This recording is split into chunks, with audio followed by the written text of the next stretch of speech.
سیستانی دوستان عزیز که خیلی شما از او تقلید میکنید، میدانید که خمس او چقدر در سال؟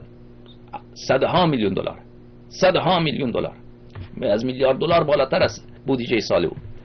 برای خیلی راحته که چندین شبکه اینطوری را اضافه. او میدانی با این پول شما چیکار میکنه؟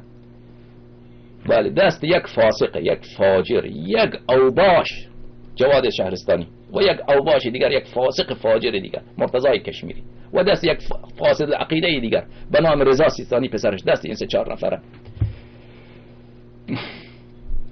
که جواد شهرستانی من از خودش شنیدم با یک واسطه که ثلث خمسش را میداد به خامنه‌ای میده، ثلث خمس سیستانی را میده به خامنه‌ای، یعنی به یک کافر مطلق، به یک نجس، به یک سگ. شما به من بگویید راه خدا همینه؟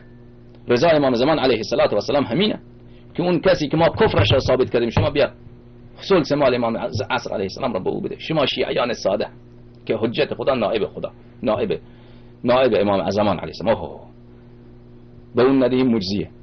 شما شیعیان ساده، شما تجار شیعه، شما رو گول میزنن، میای مال خانه شما رو با شما تقسیم میکنن و وکلاش. خدا شاهد شیعه فقیر بیچاره به مشکل میتواند که کرایه اجاره منزلش را بده، میرن با این وکلای مراجع میرن مال خانهش را تقسیم میکنن.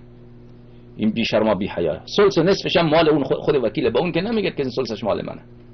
ای خدای پاک به نام دین خدا، این فساق، این فجار، این ملاحده چه کارهایی که میکنن، چه کارهایی که میکنن.